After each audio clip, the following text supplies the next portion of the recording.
السلام عليكم ورحمة الله وبركاته. أهلا بكم في يوم جديد من أيام طباخة مصرية. اللهم إنا نسألك بأسمائك الحسنى وصفاتك العلى أن تنصر إخواننا في فلسطين وفي أهل غزة خاصة، وأن ترفع عنهم الظلم والاضطهاد، وأن تعيد لهم الأرض المقدسة، وأن تجعل المسجد الأقصى حرا شريفا آمنا. اللهم امين يا رب العالمين. اللهم انصر اخواننا المستضعفين في كل مكان. النهارده ان شاء الله معانا شويه افكار وشويه وصفات حلوه جدا هتوفر معانا في الميزانيه. هنعمل وصفات حلوه باذن الله. تابعوا معايا الفيديو وان شاء الله افكارنا تعجبكم. يلا بينا نسمي الله ونصلي على الرسول ونشوف يومنا النهارده مش ازاي. اللهم اني ابرأ من حولي وقوتي والجأ الى حولك وقوتك يا ذا القوة المتين.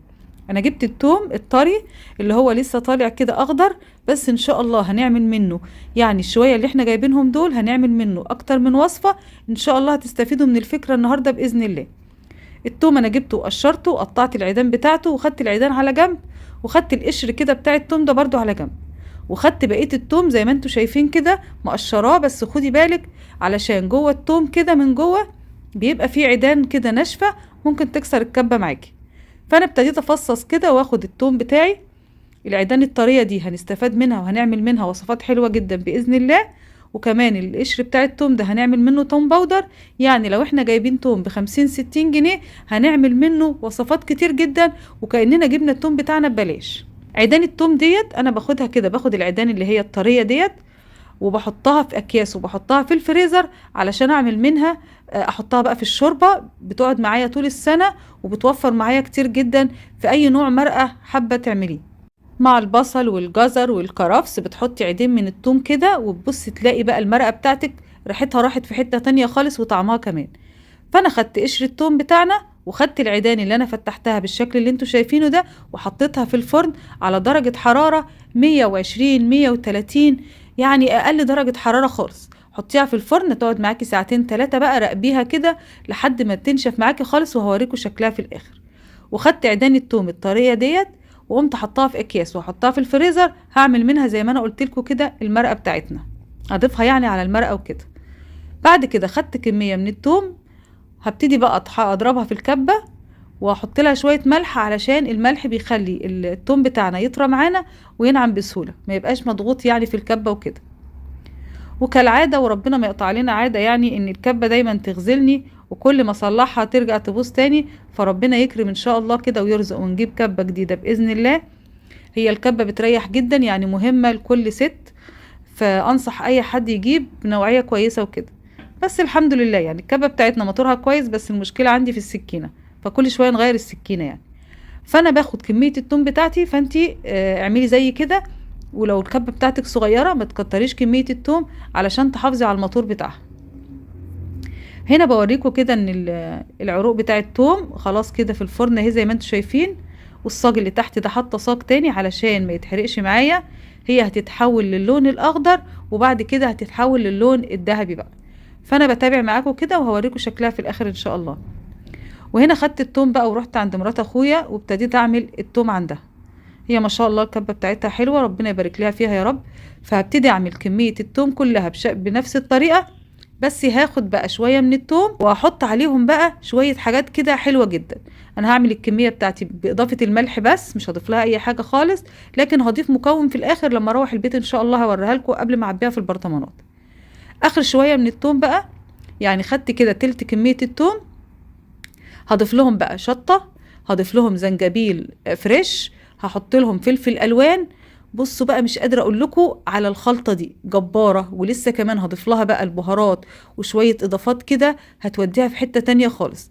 جربي كده تعملي التوم ومعاه زنجبيل فريش.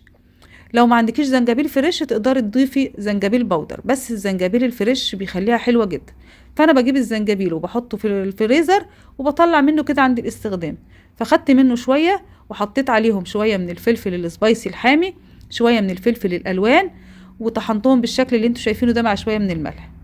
وهنا بقى كان التوم بتاعنا عدان التوم، بصوا خلاص كده تماما يعني نشف تماما. اهم حاجه ما تخرجوش الا لو انت متاكده ان هو ناشف تماما. هبتدي بقى اطحنه في المطحنه بتاعتي اللي هي مطحنه الخلاط العاديه خالص. كمية التوم البودر اللي هتطلع هتبقى بحق اصلا التوم اللي احنا جايبينه الاخضر. يعني احنا بس لما بنحب نروح نجيب من عند العطار شوية توم بودر، بنجيب شوية ب10 جنيه، ما يجوش قد الحبة اللي انا هعملهم دول. يعني دول بيبقوا اكتر بكتير من ال10 جنيه. فاحنا ما شاء الله هنعمل كمية حلوة. يعني ال50 60 جنيه اللي احنا دفعناهم في التوم هنعمل بيهم توم باودر بس، وهيقعد معاكي طول السنة، ولا بيحجر ولا ريحته بتروح. ومش قادرة اقول لكم ريحته بتبقى قوية ازاي، وحاجة ضامنين نظافتها وعاملينها على ايدينا، بجد تحفة. اتمنى ان انتوا تجربوها. شايفين ما شاء الله ناعم ازاي؟ لو حسيتي انه خشن شوية معاكي تقدري تصفيه بالمصفى كده وتعملي كل الكمية بنفس الطريقة. فانا عملت قشر التوم كله بنفس الكمية كده، سواء العيدان اللي هي الناشفة او القشر بتاع التوم. حطيته في الفرن على درجة حرارة هادية جدا، قعد معايا حوالي 3-4 ساعات كده، وما شاء الله شفتوا كمية توم باودر كبيرة جدا هتقعد معاكي سنة كاملة. دي بقى الخلطة اللي انا كنت عاملاها، اللي هي كنت ضايفه لها زنجبيل وفلفل و... والثوم بتاعنا والملح. ضفت لهم كمان مكعبين من عصير الليمون، انا عصر الليمون وحطاه في مكعبات التلج. وحطيت كمان عليها ربع كوباية من الخل. وحطيت كمان معلقة كبيرة من الفلفل الاسود، معلقة كبيرة من الكمون، معلقة كبيرة من الكزبرة، وكان عندي معلقتين من هريسة الشطة حطيتهم برضو عليها. وحطيت كمان معلقة كبيرة من البابريكا المدخنة. جربوا تعملوا الخلطة دي، تحفة تحفة تحفة. تنفع بقى لأي تتبيلة، تتبيلة فراخ، تتبيلة سمك، تحطيها على البتنجان المقلي أو أي حاجة، أي حاجة تحفة جدا. حطيت كمان شوية زيت علشان الخلطة تبقى ناعمة معانا، وما نيجي نطلع منها ما تبقاش متماسكة قوي في الفريزر، نعرف نطلع منها بالمعلقة كده. يعني زودي الزيت شوية، ما تبخليش في الزيت علشان يسهل معاكي الموضوع. وهنا برضو خدت التوم اللي أنا عملته، هبتدي برضو اقسمه كده وهحط عليه زيت. يعني الوصفة دي بتحب الزيت يكون كتير شوية. لو انت هتحطيها في برطمانات زي ما انا هحطها، لو انت هتحطيها في اكياس خطوة الزيت دي مش ضرورية قوي. بس الاكياس بتخلي التوم يكرف كده في الفريزر. فلو انت تقدري تحطيها في اكياس، لو ما عندكيش برطمانات وحابة تحطيها في اكياس، حاولي تحطيهم في علبة كبيرة محكمة الغلق، بحيث برضو ان هي ما تخليش الفريزر بتاعك كله ريحته توم وكده. فانا هحطهم في برطمانات، البرطمانات الازاز ما بيجرالهاش اي حاجه خالص في الفريزر. بحط فيها التوم كده، وبزود كميه الزيت معايا علشان اما اجي اطلع معلقه من التوم تطلع بمنتهى السهوله، ما تبقاش ناشفه معايا وما اقدرش اطلعها وبتبقى صعبه وكده. فانا عملت كل الكميه بنفس الطريقه، وهحطهم بقى في الفريزر. شايفين ما شاء الله؟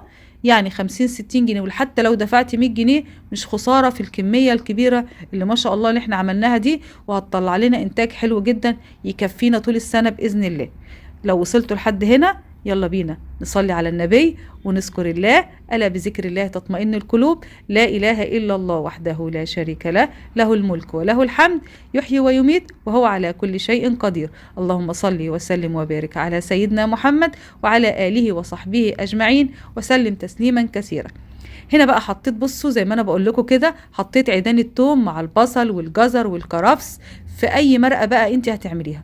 حطيت كمان شويه فلفل اسود. اعملي الفراخ بالتتبيله اللي انا عاملاها دي، هتعجبك جدا باذن الله. انا ابتديت اعمل بقى الفطار، يعني بعد ما خلصنا التوم بقى قلت اجهز الفطار بتاعي. فانا عملت بقى، بصوا شايفين، حطيت كركم وحطيت كاري وحطيت فلفل اسود وحطيت شويه من بهارات الفراخ وشويه من الزنجبيل البودر، عشان ما كانش عندي زنجبيل فريش تاني كون خلص.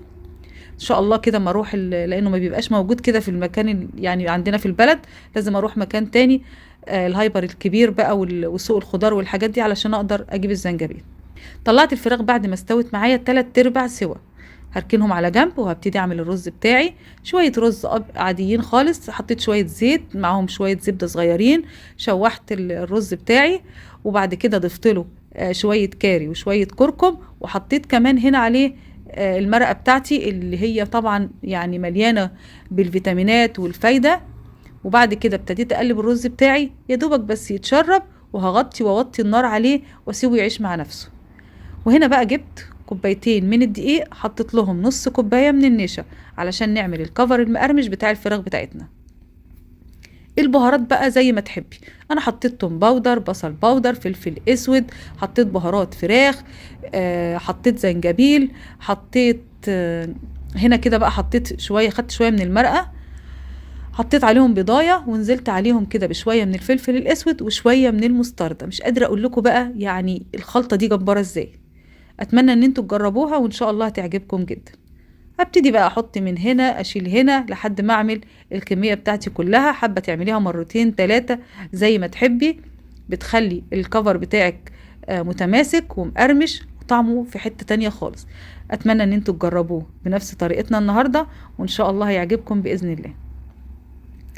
هاخدهم بقى وابتدي احطهم في زيت يكون ساخن على درجة حرارة متوسطة او فوق المتوسط بشوية. كده كده الفراخ عندنا يعتبر مستوية، محتاجة بس كمان ايه ان هي تاخد لون وتستوي كمان. يعني احنا عملنا 3/4 سوا فمش محتاجة سوا كتير.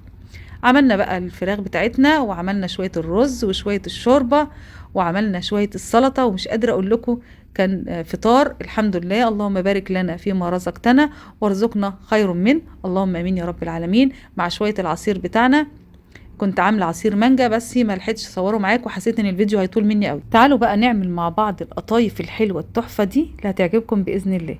اول حاجة حبيت ابتدي بيها هو الشربات، هنعمله ونسيبه يبرد. جبت كوبايتين من السكر، هضيف لهم 1.5 كوباية من المية، وهعصر عليهم نص ليمونة، وهرفعهم على النار يغلوا لمدة 10 دقايق، وبعد كده اسيبهم يبردوا ونعمل القطايف بتاعتنا. جبت كوبايتين من المية، هنزل عليهم بمعلقة كبيرة من النشا، معلقتين كبار من الدقيق السميد، ربع معلقة صغيرة من الملح، معلقة صغيرة من السكر، معلقة صغيرة من البيكنج باودر، ومعلقة صغيرة من الخميرة.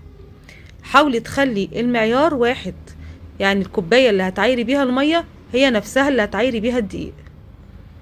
خلطت المكونات كويس جدا، وبعد كده نزلت عليهم بكوبايتين دقيق بالتدريج، كوباية كوباية مع الضرب. نزلت بالكوباية التانية، يبقى كوبايتين مية هياخدوا كوبايتين دقيق، كل كوباية مية هتاخد كوباية من الدقيق. لو ما عندكيش الهاند بلندر تقدري تخلطيهم في الخلاط، هتضربيهم كويس جدا لحد ما يبقى قوامهم ناعم. لو حسيتي ان في اي تكتلات تقدري تصفيهم، وبعد كده سبتهم يرتاحوا 10 دقايق. وبعد ما عدى عليهم 10 دقايق نزلت الاختمار بتاعهم بالمعلقة، وجبت طاسة. الطاسة بتاعتي لازم تكون سخنة جدا بس تهدي النار عليها، يعني لو النار عالية هتاخد لون من تحت ومش هتستوي كويس من فوق، زي ما كده حصل معايا في الاول. النار كانت عالية قوي، بس هي ما شاء الله تسويتها حلوة جدا، بس النار كانت عالية فابتديت اهدي النار وبعد كده اشتغلت بيها. لازم الطاسة تبقى سخنة والنار تبقى واطية خالص علشان تديكي النتيجة المظبوطة بإذن الله.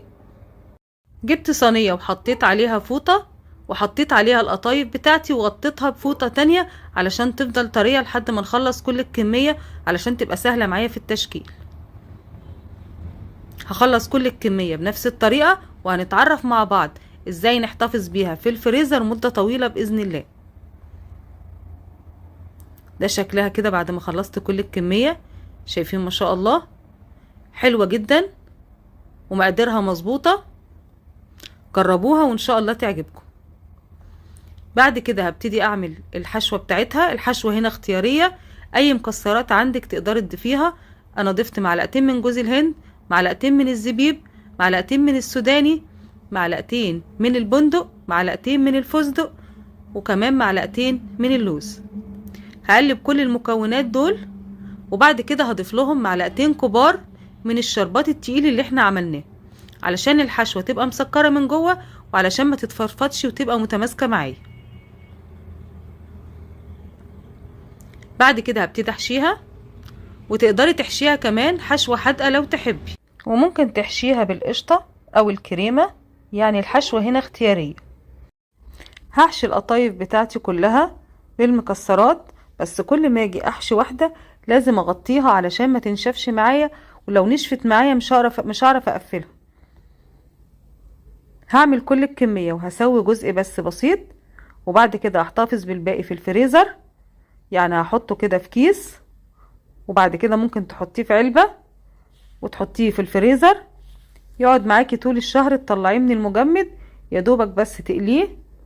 شايفين ما شاء الله شكلها تحفة جدا. انا قليت كمية بسيطة ما بتاخدش وقت في القلية خالص. انا مش عايزاها تاخد لون معايا، انا كل الحكاية بس ان انا عايزاها تقرمش وتتحمر معايا. بعد كده ضفت لها شوية من الشربات، يعني انا ما بغطسهاش في الشربات علشان ما تبقاش مسكرة قوي، لا كده معلقتين شربات من فوق بتبقى محايدة جدا وطعمها مظبوط. اللي فاض معايا جبت طبق وجبت كيس فتحته، وبعد كده حطيته كده في الطبق، وهحطه في كيس تاني وهحطه في الفريزر. لما احب اعمل الوصفة تاني اطلعها واقلي على طول، مش هحتاج بقى اي حاجة خالص. وبكده يومنا النهاردة يكون خلص. اتمنى اني اكون قدرت افيدكم بمعلومة حتى ولو بسيطة، واشوفكم ان شاء الله في يوم جديد من ايام طباخة مصرية. وكل عام وكل الامة الاسلامية بألف خير، واستودعكم الله الذي لا تضيع ودائعه، والسلام عليكم.